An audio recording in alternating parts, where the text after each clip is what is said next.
Bienvenue sur World's Undercurrents. Si vous regardez cette partie séparément, bienvenue. Si vous venez de la partie 1, ravi de vous revoir.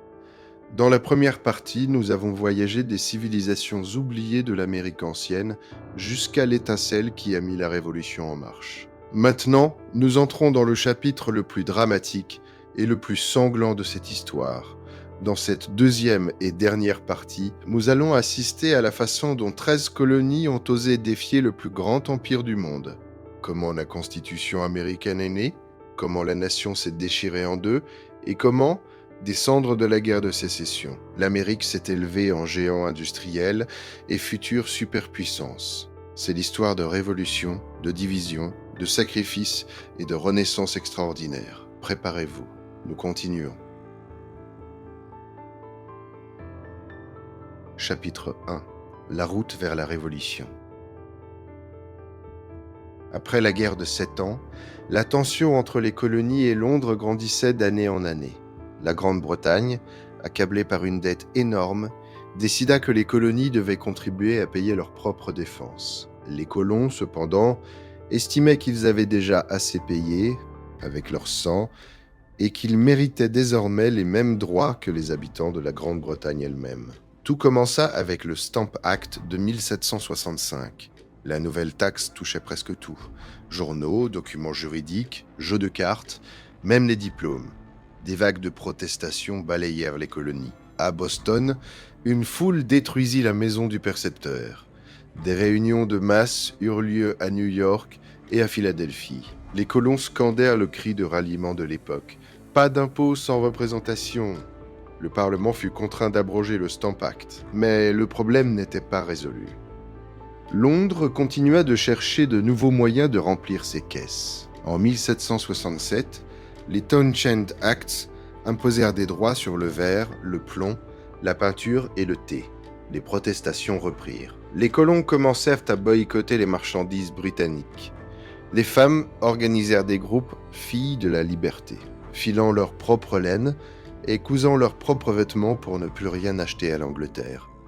La situation était particulièrement tendue à Boston, la ville qui était devenue le cœur de la résistance. Des troupes britanniques y étaient stationnées en permanence, et les relations entre soldats et habitants étaient ouvertement hostiles. Les soldats étaient appelés Rodcote et Omar, et ils répondaient par le mépris. Le 5 mars 1770, une tragédie se produisit au centre de Boston, qui devint connu sous le nom de Boston Massacre. Une foule de citadins commença à jeter des boules de neige, des pierres et des insultes sur une patrouille britannique. Dans le chaos et l'obscurité, un soldat se sentant menacé ouvrit le feu. Les autres suivirent. 5 Bostoniens furent tués sur place et plusieurs autres furent blessés. L'événement devint immédiatement le symbole de la tyrannie britannique. Paul Revere, un orfèvre local et membre actif de la résistance, créa une célèbre gravure du Boston Massacre. Elle montrait des soldats britanniques tirant froidement sur des civils désarmés. L'image se répandit dans toutes les colonies, fut imprimée dans les journaux et attisa fortement la haine envers la couronne. Les tensions continuèrent à monter. En 1773, le Parlement adopta le Tea Act, qui accordait à la East India Company un monopole sur la vente du thé dans les colonies et ruinait les marchands locaux. Pour les colons, ce fut la goutte d'eau qui fit déborder le vase. Le 16 décembre 1773, un groupe de jeunes radicaux qui s'appelaient les Sons of Liberty se déguisèrent en indiens. Mohawks montèrent à bord de 3 navires de la East India Company dans le port de Boston et en 3 heures jetèrent 342 caisses de thé d'une valeur d'environ 90 000 $ actuels dans l'eau. Pas une seule caisse ne fut volée. Ce n'était pas un vol, c'était une protestation politique. La Boston Tea Party devint le point de non-retour. Le roi George III était furieux. « Soit ils se soumettent, soit nous les écrasons », déclara-t-il. En réponse, Londres adopta une série de lois sévères que les colons appelèrent les « intolérables actes ». Le port de Boston fut fermé. L'autonomie du Massachusetts fut supprimée. Les troupes britanniques furent autorisées à être logées dans les maisons privées et les procès pour rébellion furent transférés en Angleterre. Au lieu de briser la résistance, ces mesures ne firent qu'unir davantage les colonies. Même ceux qui avaient hésité voyaient désormais les actions de Londres comme une attaque directe contre leur liberté. En septembre 1774, le premier congrès continental se réunit à Philadelphie. Pour la première fois, des délégués de toutes les 13 colonies se rassemblèrent. Il y avait des planteurs gentlemen de Virginie et de durs avocats de Nouvelle-Angleterre, des marchands de New York et des fermiers de Pennsylvanie. Patrick Henry prononça des mots qui devinrent la devise de l'époque. « Je ne suis pas un Virginien, je suis un Américain ». Le Congrès espérait encore une solution pacifique, mais il commença aussi à se préparer au pire. Dans chaque ville, des compagnies de Minutemen furent formées, des milices prêtes à prendre les armes en un instant. Le point de rupture arriva le 19 avril 1775. Un détachement britannique quitta Boston pour se rendre à Concord afin de saisir un dépôt d'armes et d'arrêter les leaders de la résistance. Paul Revere effectua sa légendaire chevauchée de minuit et avertit la campagne « Les Britanniques arrivent !» À l'aube, sur la pelouse de la petite ville de Lexington, quelques dizaines de Minutemen se dressèrent sur le chemin de la colonne britannique. Un coup de feu retentit. Personne ne sait encore aujourd'hui qui tira le premier, un colonne ou un soldat britannique.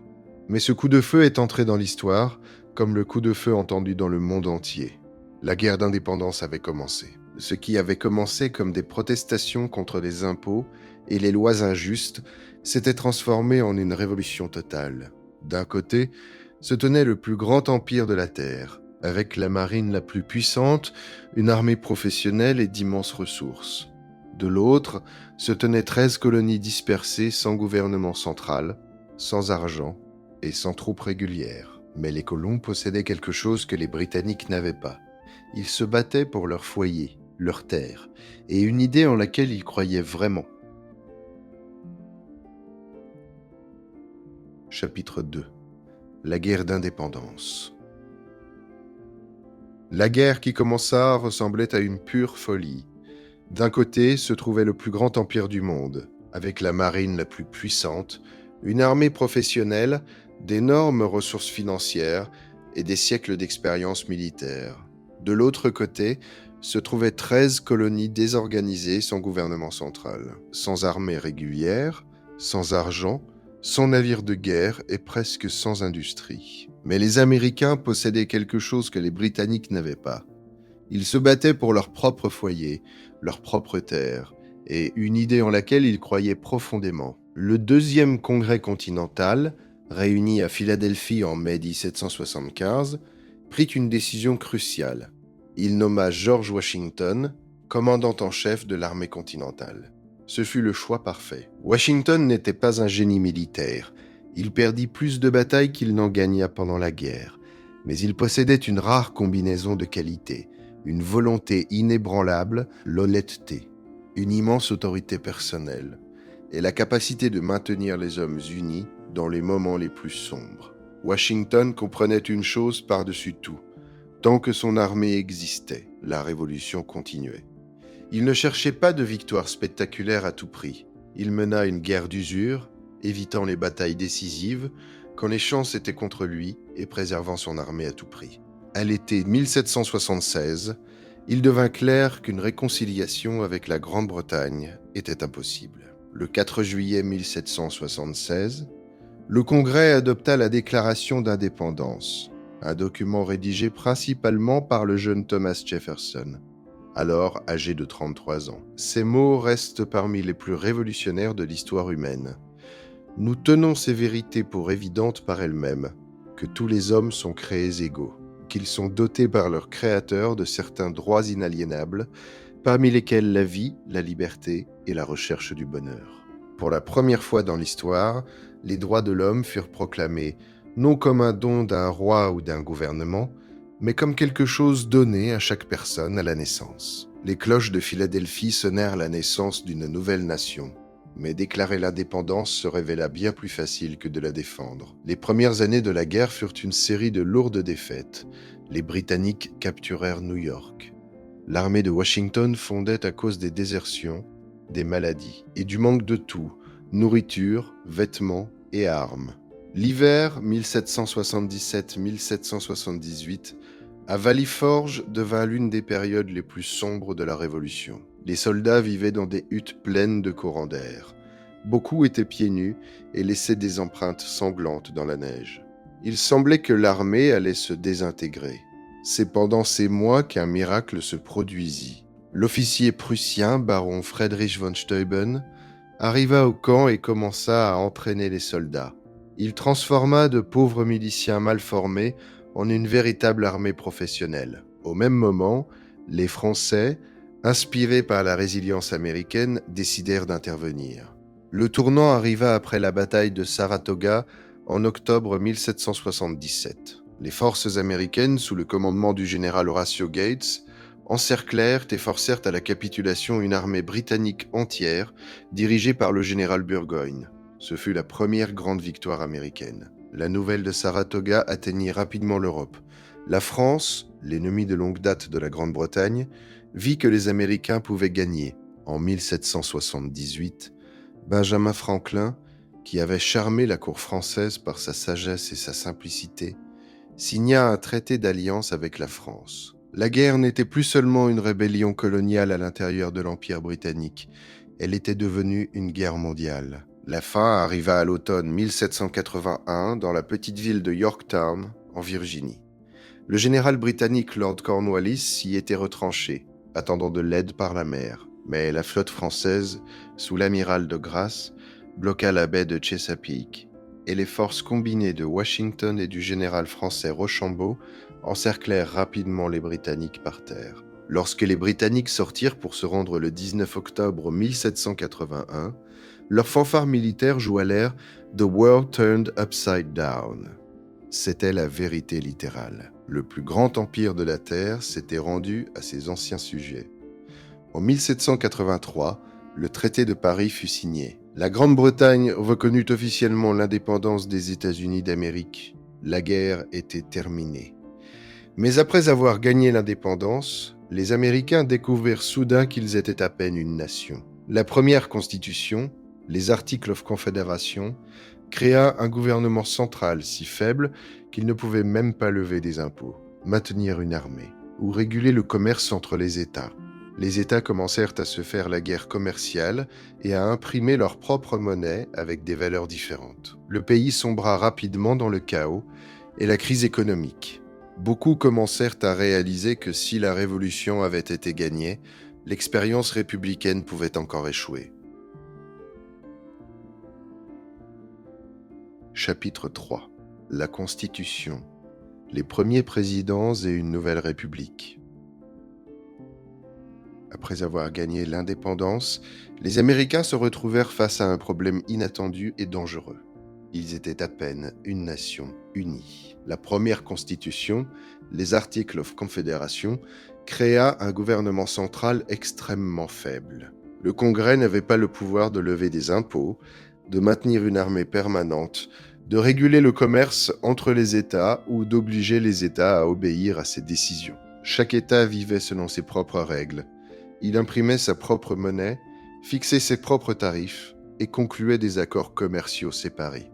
Les États commencèrent à se quereller. L'économie sombra dans le chaos. En 1786-1787, la rébellion de Shays éclata au Massachusetts. Des fermiers ruinés par les dettes et les impôts prirent les armes. Beaucoup craignaient que la jeune République ne répète le destin des anciennes cités-États grecques et ne s'effondre sous son propre poids. Il devint clair, la Révolution avait été gagnée, mais l'expérience républicaine pouvait encore échouer. En mai 1787, les meilleurs esprits du jeune pays se réunirent à nouveau à Philadelphie, dans la même salle où la déclaration d'indépendance avait été adoptée. George Washington, James Madison, Alexander Hamilton, Benjamin Franklin, Roger Sherman, gouverneur Morris et d'autres, 55 délégués au total. Officiellement, ils étaient venus seulement pour amender les Articles of Confederation. En réalité, ils décidèrent de créer un pays entièrement nouveau. Pendant 4 mois d'été étouffants, derrière des portes verrouillées et des fenêtres closes, ils engagèrent de féroces débats sur les questions les plus fondamentales. Comment équilibrer le pouvoir entre les grands États? Virginie, Pennsylvanie et les petits. Rhode Island, Delaware. Comment empêcher l'émergence d'un nouveau tyran comme le roi George? Comment diviser le pouvoir pour qu'il ne se concentre pas dans une seule main? Le célèbre Grand Compromis naquit, un congrès bicaméral. À la Chambre des représentants, les sièges seraient attribués en fonction de la population. Au Sénat, chaque État aurait 2 sénateurs, quelle que soit sa taille. Les grands États gagnaient de l'influence grâce à leur population. Les petits États gagnaient l'égalité de représentation. Un système de checks and balances fut créé. Les pouvoirs législatifs, exécutifs et judiciaires se contrôleraient mutuellement. Le président serait élu non directement par le peuple, mais par le collège électoral. Les juges de la Cour suprême serviraient à vie pour rester indépendants de la pression politique. En septembre 1787, la Constitution fut signée. Pour entrer en vigueur, elle devait être ratifiée par 9 États. Une bataille féroce commença entre les fédéralistes, qui soutenaient un gouvernement central fort, et les antifédéralistes, qui craignaient que le nouveau gouvernement ne devienne trop puissant et n'écrase les libertés des États. Alexander Hamilton, James Madison et John Jay écrivirent une série de 85 essais connus sous le nom de The Federalist Papers, l'une des œuvres les plus brillantes de la pensée politique de l'histoire. Ces essais expliquaient pourquoi la nouvelle Constitution était nécessaire et comment elle protégerait la liberté. Pour calmer ceux qui craignaient un gouvernement trop fort, les 10 premiers amendements, la Déclaration des droits, furent ajoutés en 1791. Ils garantissaient la liberté d'expression, de presse, de réunion, de religion, le droit de porter des armes, la protection contre les perquisitions abusives, et bien plus encore. En 1789, George Washington fut élu à l'unanimité premier président des États-Unis. Ce fut le choix parfait. Il ne recherchait pas le pouvoir et n'avait aucun désir de devenir roi. Après 2 mandats, en 1797, il refusa volontairement un 3e mandat et se retira dans sa ferme de Mount Vernon. Dans un monde où les dirigeants s'accrochaient au pouvoir jusqu'à la mort, cet acte fut révolutionnaire. Washington montra qu'en Amérique, c'est la loi qui règne, et non un seul homme. Le 2e président, John Adams, poursuivit la tradition de la transition pacifique du pouvoir. Bien qu'ils aient eu de sérieux désaccords politiques, Washington et Adams établirent ensemble les fondations de la tradition républicaine qui perdure encore aujourd'hui. Cependant, dans ce magnifique édifice de la liberté, une mèche à retardement avait été intégrée dès le début. Pour que les États du Sud rejoignent l'Union, les nordistes durent accepter un compromis douloureux sur l'esclavage. Dans la Constitution, les esclaves furent euphémiquement appelés autres personnes, et pour les besoins de la taxation et de la représentation au Congrès, un esclave comptait pour 3/5 d'une personne libre. La traite des esclaves fut autorisée à continuer pendant 20 ans supplémentaires. Cette fissure morale ne ferait que s'élargir avec le temps. Pour l'instant, cependant, la jeune République commença à s'étendre rapidement. En 1803, le 3e président Thomas Jefferson réalisa ce que beaucoup considèrent encore comme la plus grande transaction immobilière de l'histoire. Napoléon Bonaparte, désespéré de trouver de l'argent pour financer ses guerres européennes, vendit aux États-Unis l'ensemble du territoire de la Louisiane, des terres immenses du fleuve Mississippi jusqu'aux Rocheuses. Pour 15 millions de dollars, la taille du pays doubla du jour au lendemain. L'Amérique sortait de l'ombre de l'Europe et commençait sa marche vers l'Ouest. Mais avec la croissance revinrent les anciens paradoxes. Le Nord se transformait en une région industrielle, tandis que le Sud restait agricole et basé sur l'esclavage. La question de savoir si les nouvelles terres seraient libres ou esclavagistes allait bientôt devenir le sujet central de la politique américaine. Chapitre 4. La destinée manifeste. L'expansion vers l'Ouest et la nouvelle frontière. Avec le début du XIXe siècle, la jeune République américaine commença à croître et à s'étendre à une vitesse stupéfiante. Le pays, qui n'avait été autrefois qu'une étroite bande le long de la côte atlantique, sentit soudain que son destin était de pousser vers l'ouest jusqu'à l'océan Pacifique. En 1803, le 3e président, Thomas Jefferson, réalisa ce que beaucoup considèrent encore comme la plus grande transaction immobilière de l'histoire humaine. Napoléon Bonaparte, désespéré de trouver de l'argent pour financer ses guerres en Europe, offrit de vendre aux États-Unis l'ensemble du territoire de la Louisiane, une immense étendue de terre du fleuve Mississippi jusqu'aux Rocheuses. Pour 15 millions de dollars, soit environ 300 par acre, l'Amérique doubla sa taille du jour au lendemain. Jefferson, qui avait toujours rêvé d'une nation de fermiers indépendants, envoya immédiatement l'expédition Lewis et Clark. Pendant 2 ans, de 1804 à 1806, Meriwether Lewis, William Clark et leur petite équipe traversèrent tout le continent, de Saint-Louis jusqu'à l'océan Pacifique, et retour. Ils revinrent avec des cartes détaillées, des échantillons de plantes et d'animaux, et des récits de prairies infinies, de montagnes majestueuses et d'immenses troupeaux de bisons. Leurs rapports enflammèrent l'imagination de milliers d'Américains. L'Ouest n'était plus une terre inconnue, terrifiante. Il était devenu la terre des opportunités. C'est à cette époque qu'une idée puissante prit racine dans l'esprit américain. Une idée qui allait guider le pays pendant des décennies. On l'appela Manifest Destiny. Les Américains en vinrent sincèrement à croire que le destin lui-même, la providence divine et la mission historique, exigeaient d'eux qu'ils colonisent tout le continent de l'Atlantique au Pacifique, en y apportant civilisation, démocratie, valeurs protestantes, technologie et progrès. Mais pour les peuples qui vivaient déjà sur ces terres, le Manifest Destiny se transforma en catastrophe. En 1830, le président Andrew Jackson, héros de guerre et populaire homme du peuple, signa l'Indian Removal Act. Selon cette loi, toutes les tribus indiennes vivant à l'est du Mississippi devaient être déplacées vers le territoire indien, l'actuel Oklahoma. La Cour suprême décida même que les Indiens avaient des droits sur leurs terres. Mais Jackson ignora ouvertement cette décision, déclarant célèbre « La Cour a rendu son arrêt, qu'elle l'exécute maintenant ». Le sort des 5 tribus dites civilisées, Cherokee, Chickasaw, Choctaw, Creek et Seminole, fut particulièrement tragique. Beaucoup d'entre elles avaient déjà adopté des modes de vie européens. Les Cherokees avaient leur propre langue écrite, inventée par Sequoyah, leurs propres journaux, écoles, constitutions et même des propriétaires d'esclaves. Rien de tout cela ne les sauva. En 1838-1839, des milliers de Cherokees furent chassés de force de leurs foyers en Géorgie et envoyés sur un long et terrible voyage vers l'ouest. Cette marche de 1000 milles devint connue sous le nom de Trail of Tears. Un homme sur 4 mourut en chemin à cause du froid, de la faim, de la dysenterie et de l'épuisement. Pendant que les Indiens étaient chassés de l'Est, un nouveau conflit couvait dans le sud-ouest. Des milliers de colons américains s'installaient au Texas, qui appartenait alors au Mexique. Ils emmenèrent leurs esclaves avec eux, bien que l'esclavage fût illégal au Mexique.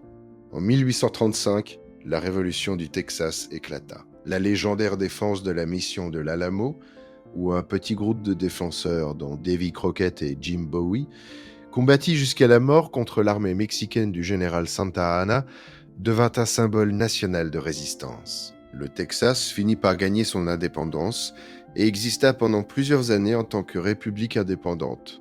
En 1845, il rejoignit les États-Unis. Cela entraîna immédiatement une guerre avec le Mexique, 1846-1848. L'armée américaine, dirigée par les généraux Zachary Taylor et Winfield Scott, vainquit rapidement les Mexicains. Selon le traité de Guadalupe Hidalgo, les États-Unis obtinrent d'immenses territoires, l'actuelle Californie, Arizona, Nouveau-Mexique, Nevada, Utah et des parties du Colorado et du Wyoming. Chaque fois qu'un nouvel État ou territoire était ajouté à l'Union, de violents débats éclataient au Congrès. Le nouveau territoire serait-il libre ou esclavagiste ? Le Nord se transformait rapidement en une puissance industrielle, usines, chemins de fer et villes remplies d'immigrants d'Irlande et d'Allemagne. Le Nord n'avait pas besoin d'esclavage. Il avait besoin de main-d'œuvre libre et de tarifs douaniers élevés sur les marchandises européennes. Le Sud, en revanche, restait largement agricole. L'invention de la machine à égrener le coton d'Eli Whitney en 1793 avait rendu la production de coton incroyablement rentable. Le coton est roi, proclamaient fièrement les sudistes. Mais ce roi dépendait entièrement du travail de millions d'esclaves. Pour les sudistes, l'esclavage n'était pas seulement un système économique, c'était un mode de vie, le fondement de leur ordre social et la principale source de leur richesse. Les contradictions entre le Nord et le Sud devenaient de plus en plus profondes et aiguës chaque année. Alors que le pays s'étendait vers l'Ouest, l'ancienne question de l'esclavage, autrefois camouflée par des compromis, remontait à la surface et menaçait de déchirer l'Union. Dans les années 1850, le conflit passa des mots à la violence ouverte. Le roman d'Harriet Beecher Stowe, La case de l'oncle Tom, ouvrit les yeux de millions de nordistes sur les horreurs de l'esclavage. Au Kansas, une mini-guerre civile éclata entre forces pro-esclavagistes et anti-esclavagistes. En 1859, l'abolitionniste radical John Brown tenta de déclencher un soulèvement d'esclaves en s'emparant de l'arsenal fédéral de Harper Ferry. Il fut capturé, jugé et pendu. Pour le Nord, il devint un martyr. Pour le Sud, il était la preuve que les nordistes voulaient détruire leur mode de vie. Le pays approchait du point où tout compromis devenait impossible. En 1860, Abraham Lincoln, le candidat du Parti républicain relativement nouveau, remporta l'élection présidentielle. Lincoln avait grandi dans une pauvre cabane en rondins à la frontière. Il était autodidacte, un brillant avocat et un orateur talentueux. Il n'était pas un abolitionniste radical, mais il croyait fermement que l'esclavage était un mal moral qui ne devait pas s'étendre aux nouveaux territoires. Pour le Sud, ce fut la dernière goutte. Il voyait Lincoln non pas seulement comme un politicien, mais comme une menace existentielle. Si Lincoln gagne, c'est la fin du Sud, disaient les planteurs. Immédiatement après l'élection, même avant l'investiture de Lincoln, la Caroline du Sud annonça son retrait de l'Union. D'autres États suivirent rapidement. Ils formèrent les États confédérés d'Amérique et élurent leur propre président. La guerre de sécession était devenue inévitable. Chapitre 5. Le coton est roi. La division entre le Nord et le Sud. Au milieu du 19e siècle, les États-Unis n'étaient plus un seul pays. Ils s'étaient divisés en deux mondes différents qui se comprenaient de moins en moins et se craignaient de plus en plus. Au Nord, l'Amérique industrielle était en plein essor. Les bateaux à vapeur sillonnaient les rivières et les lacs, les trains filaient sur de nouvelles voies ferrées, et des usines et des manufactures s'élevaient dans les villes. Manchester au New Hampshire, Lowell au Massachusetts, Philadelphie et New York se transformaient en centres industriels bruyants. Des dizaines de milliers d'immigrants d'Irlande et d'Allemagne affluaient, prêts à travailler pour des salaires modestes. Le Nord avait besoin de main-d'œuvre libre, de tarifs douaniers élevés sur les marchandises européennes et d'un gouvernement fédéral fort capable de protéger ses industries. Le Sud était complètement différent. Ici régnait l'aristocratie du coton. L'invention de la machine à égrener le coton par Eli Whitney, en 1793, avait transformé le coton en or blanc. En 1860, le Sud produisait près de 75% du coton mondial. Cela apportait une richesse énorme. Le coton était expédié en Angleterre et dans le Nord, où il était transformé en tissu. Les planteurs vivaient dans d'élégantes demeures, entourés de vérandas et de magnolias, organisaient des bals, chassaient et se considéraient comme les héritiers de l'aristocratie européenne. Mais toute cette richesse reposait sur les chaînes de millions d'esclaves. Pour un sudiste, un esclave n'était pas seulement de la main-d'œuvre, c'était du capital, un investissement, le fondement même de leur mode de vie. Le planteur moyen possédait des dizaines d'esclaves, les plus grands en possédaient des centaines. La possession d'esclaves déterminait le statut social, le pouvoir politique et même les croyances morales. Les sudistes croyaient sincèrement que l'esclavage était un bien positif, meilleur que le système des usines du Nord, où les travailleurs souffraient soi-disant de la faim et de l'exploitation. Ils citaient la Bible, se référaient à la Grèce et à Rome antique, et parlaient de la inégalité naturelle des races. Les nordistes voyaient les choses très différemment. Même si tout le monde au Nord n'était pas abolitionniste, de plus en plus de personnes considéraient l'esclavage comme un mal moral. En 1852, Harriet Beecher Stowe publia La case de l'oncle Tom. Ce roman, écrit par une femme ordinaire, explosa à travers le pays. Des millions de nordistes virent l'esclavage pour la première fois à travers les yeux des esclaves. Des familles déchirées, la cruauté des contremaîtres, la peur constante d'être vendus en aval du fleuve. Le livre se vendit à des millions d'exemplaires et changea radicalement l'opinion publique. Les contradictions se transformaient de plus en plus souvent en violence ouverte. En 1854, le Congrès adopta le Kansas-Nebraska Act, qui permettait aux habitants des nouveaux territoires de décider eux-mêmes de la question de l'esclavage. Le résultat fut une mini-guerre civile au Kansas. Les forces pro-esclavagistes et anti-esclavagistes affluèrent de tout le pays, s'armèrent et s'entretuèrent. Le Kansas sanglant devint l'avant-goût de la Grande Guerre à venir. En 1859, l'abolitionniste radical John Brown décida d'accélérer les choses. Avec un petit groupe de partisans, il s'empara de l'arsenal fédéral de Harper's Ferry en Virginie, espérant déclencher un soulèvement général des esclaves. Le soulèvement échoua. Brown fut capturé, jugé et pendu. Mais ses dernières paroles ébranlèrent la nation. « Je suis certain que les crimes de cette terre coupable ne peuvent être purifiés que par le sang. » Pour le Nord, John Brown devint un martyr et un héros. Pour le Sud, il était la preuve que les nordistes voulaient détruire physiquement leur mode de vie. En 1860, la tension atteignit son point de rupture. Lors de l'élection présidentielle, Abraham Lincoln, le candidat du nouveau parti républicain, remporta la victoire. Lincoln avait grandi dans une pauvre cabane en rondins à la frontière. Il était autodidacte, un brillant avocat et un orateur talentueux. Il n'appelait pas à l'abolition immédiate de l'esclavage dans le Sud, mais affirmait fermement que l'esclavage était un mal moral qui ne devait pas s'étendre aux nouveaux territoires et États. Pour le Sud, ce fut la dernière goutte. Il voyait Lincoln non seulement comme un politicien, mais comme une menace existentielle. « Si Lincoln gagne, c'est la fin du Sud », disait-il. Immédiatement après l'élection, même avant l'investiture de Lincoln, la Caroline du Sud annonça son retrait de l'Union.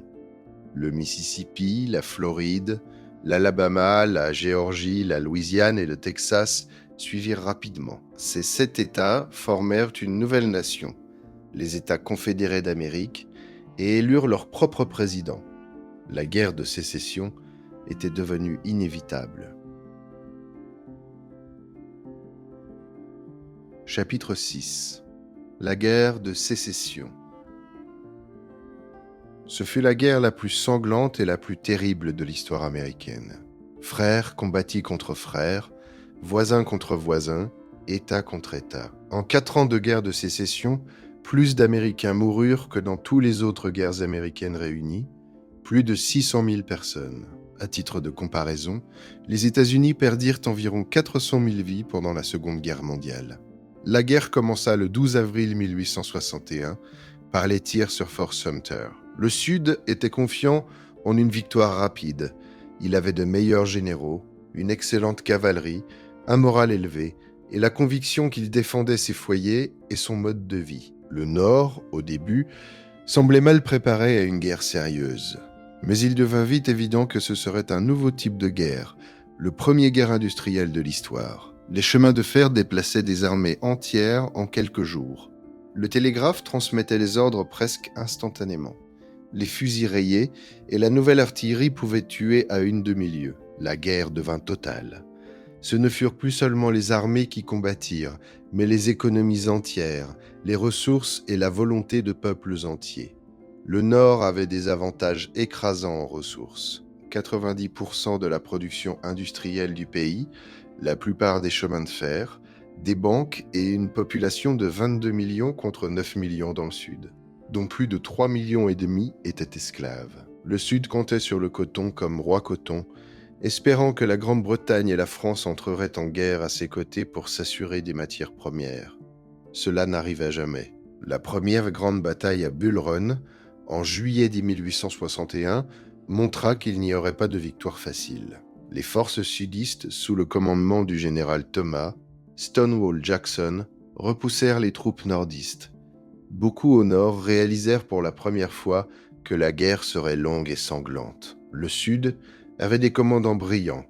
Le général Robert E. Lee, commandant de l'armée de Virginie du Nord, devint une légende. C'était un tacticien brillant, courageux et charismatique. Avec Stonewall Jackson, ils remportèrent plusieurs victoires impressionnantes en Virginie.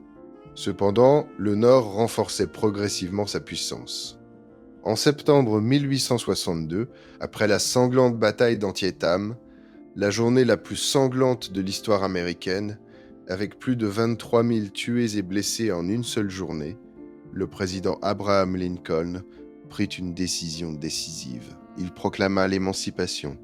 Légalement, elle ne libérait les esclaves que dans les territoires en rébellion, où Lincoln n'avait aucun pouvoir réel. Mais moralement, elle changea tout. La guerre ne portait plus seulement sur la préservation de l'Union, elle portait désormais aussi sur la fin de l'esclavage. Des milliers d'anciens esclaves commencèrent à rejoindre l'armée de l'Union. À la fin de la guerre, près de 180 000 soldats noirs servaient dans les forces de l'Union.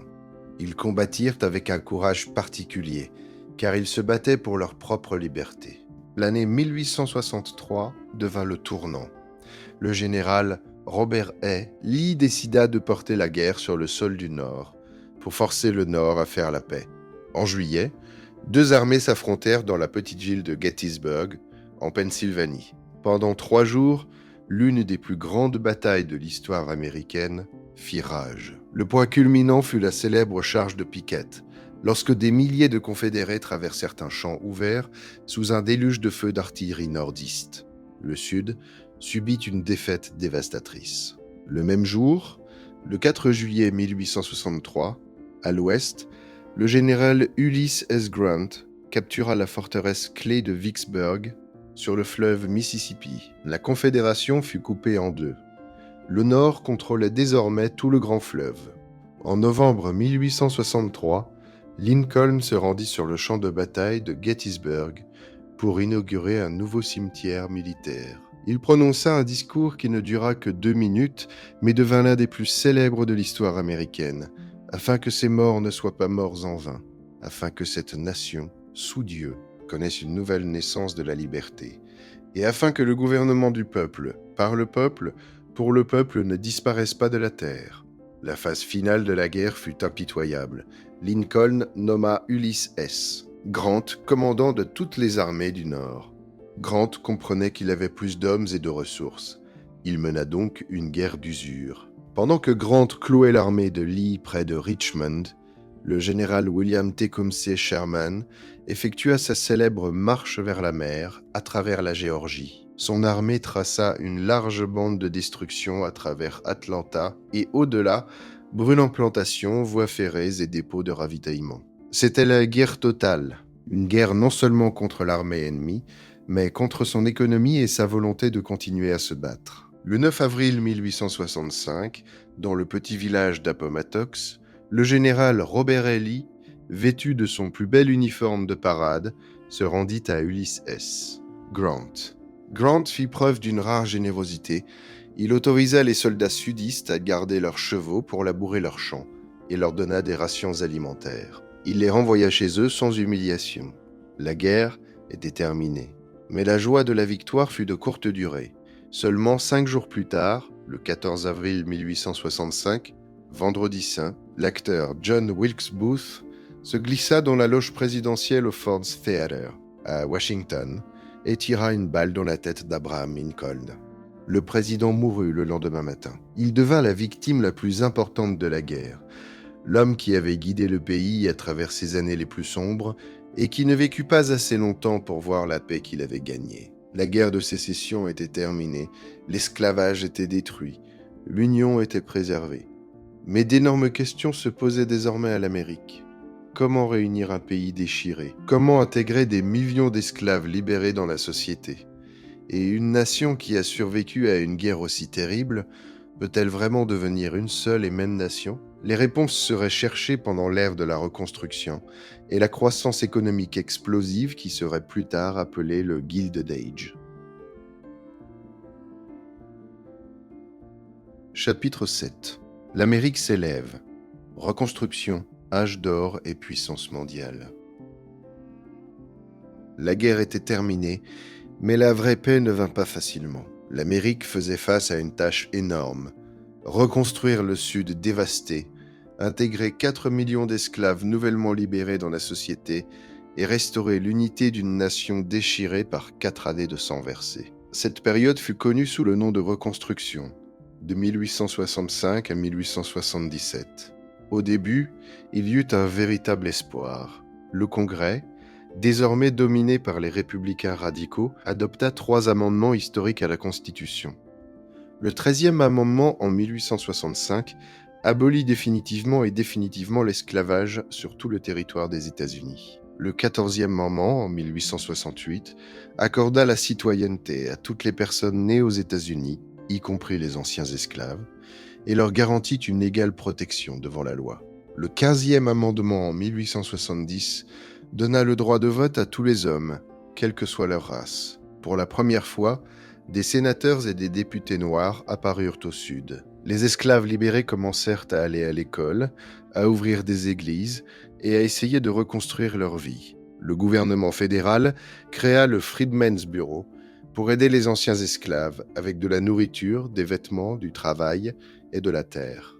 Mais l'espoir se heurta bientôt à une dure réalité. Le Sud était en ruine. Les villes étaient brûlées, les plantations détruites, les voies ferrées arrachées.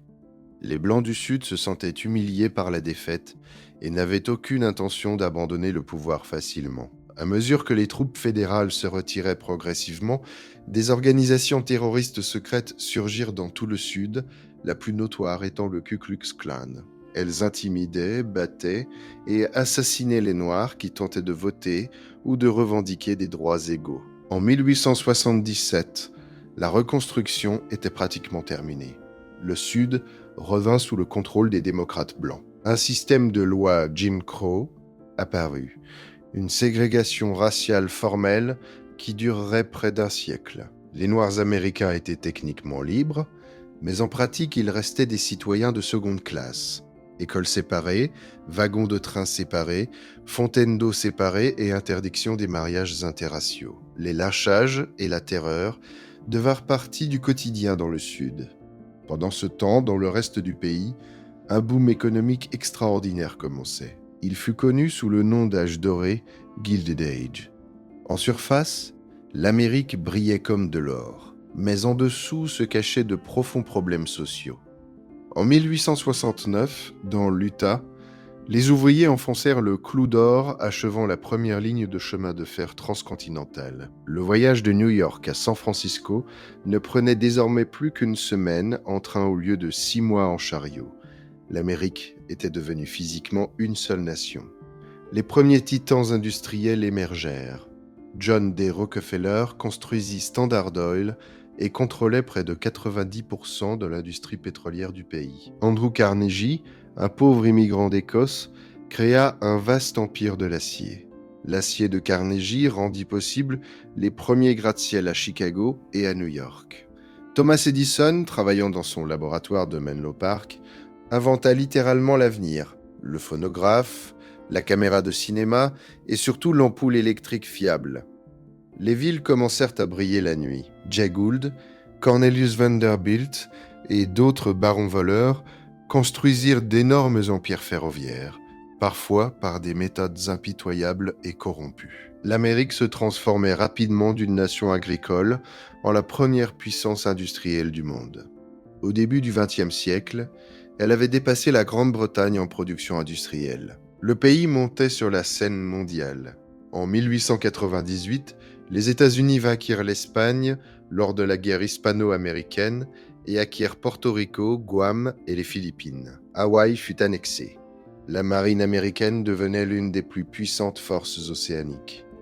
Mais derrière la surface scintillante de l'âge doré se cachaient de sérieux problèmes. Des conditions de travail épouvantables dans les usines, l'exploitation des travailleurs, y compris des enfants, un énorme écart entre riches et pauvres, la corruption politique et des tensions sociales croissantes. Néanmoins, la grande expérience américaine qui avait commencé dans la cabine du Mayflower et s'était poursuivie en 1776 continuait d'avancer. L'Amérique avait survécu à la guerre de sécession, préservé l'Union, mis fin à l'esclavage et, en quelques décennies seulement, était devenu un géant économique. D'un petit fort dans les marais de Jamestown à une voie ferrée transcontinentale et au premier gratte-ciel, ce voyage avait duré moins de 300 ans.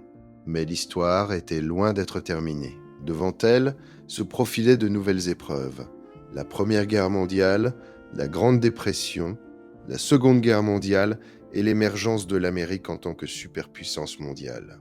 Tout cela faisait partie d'une grande expérience américaine qui continue encore aujourd'hui.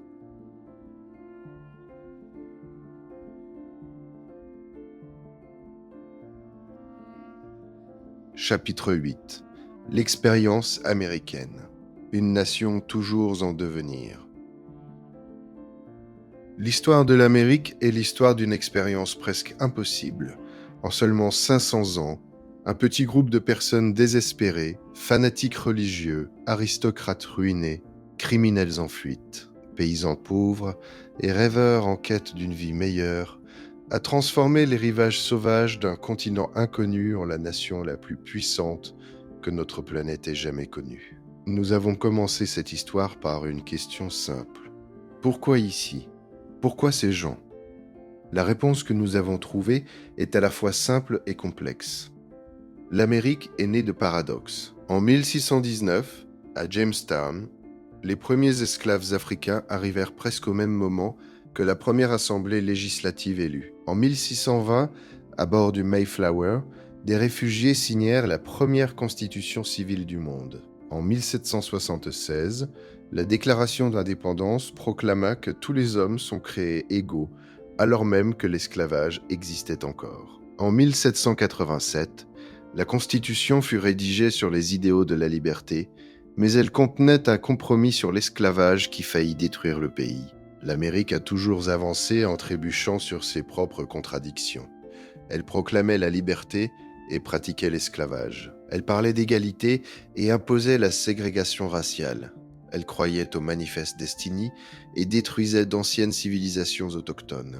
Elle rêvait de paix et menait certaines des guerres les plus destructrices de son histoire. Et pourtant, chaque fois que le pays se tenait au bord du gouffre, il trouvait la force de se relever. Il a survécu aux terribles premiers hivers de Jamestown et de Plymouth, à la guerre de 7 ans et à une révolution contre le plus puissant empire du monde, à une guerre de sécession qui coûta plus de vies que n'importe quelle autre guerre de son histoire, à la reconstruction, à l'âge doré avec son exploitation brutale et ses conflits sociaux, à la Grande Dépression, à 2 guerres mondiales et à la guerre froide. Et après chaque crise, l'Amérique ressortait plus forte, plus riche et, à certains égards, plus libre. En regardant aujourd'hui en arrière, nous voyons que la plus grande force de l'Amérique n'a jamais été l'or, la terre ou la puissance militaire. Sa plus grande force était une idée. L'idée que des gens ordinaires peuvent se gouverner eux-mêmes. L'idée que le pouvoir vient du peuple et non d'un roi ou d'un dieu. L'idée qu'une personne peut recommencer sa vie sur un nouveau rivage et devenir qui elle veut être. Cette idée est née dans la cabine du Mayflower, a été mise en mots par Jefferson dans la Déclaration d'indépendance, affinée dans la Constitution et testée dans le sang sur les champs de Gettysburg. Elle reste l'une des idées les plus révolutionnaires de l'histoire humaine. Bien sûr, l'Amérique n'a jamais été parfaite et ne l'est toujours pas. Elle a commis et continue de commettre de graves erreurs. Le racisme, les inégalités, les divisions politiques et les conflits sociaux font partie de son histoire. Mais contrairement à beaucoup d'autres nations, l'Amérique possède une remarquable capacité à reconnaître ses erreurs et à essayer de les corriger, même si le processus est lent, douloureux et plein de résistance. Des anciennes pyramides de terre, de Cahokia au gratte-ciel de Manhattan, du Mayflower Compact au premier pas sur la Lune, de la ville sur la colline de John Winthrop au discours de Martin Luther King Jr., au Lincoln Memorial. Tout cela n'est qu'un seul et même voyage continu. L'expérience qui a commencé il y a 5 siècles avec un groupe de voyageurs épuisés, au bord du monde connu, continue encore aujourd'hui. L'Amérique reste un pays où presque tout est possible, le meilleur comme le pire. Un pays qui continue de faire poser à tout le monde la même question. Une nation conçue dans la liberté et dédiée à la proposition que tous les hommes sont créés égaux, peut-elle durer longtemps et continuer à se perfectionner ? Jusqu'à présent, la réponse a été oui. Et nous voilà arrivés à la fin de ce long voyage. Des premiers colons qui luttaient pour survivre dans les marais de Jamestown jusqu'à devenir l'une des nations les plus puissantes de l'histoire humaine. L'Amérique est passée par des paradoxes, des tragédies, des triomphes et des épreuves inimaginables. La grande expérience qui a commencé il y a 5 siècles, avec un petit groupe de voyageurs désespérés au bord du monde connu, se poursuit encore aujourd'hui. L'Amérique cherche toujours la réponse à une question fondamentale. Une nation conçue dans la liberté et dédiée à la proposition que tous les hommes sont créés égaux, peut-elle durer longtemps et continuer à se perfectionner? Merci d'avoir parcouru tout ce chemin avec nous sur World's Undercurrents. Si cette série vous a plu, merci de laisser un like, d'écrire en commentaire quel chapitre vous a le plus touché et de vous abonner pour ne pas manquer nos prochaines histoires profondes. À la prochaine.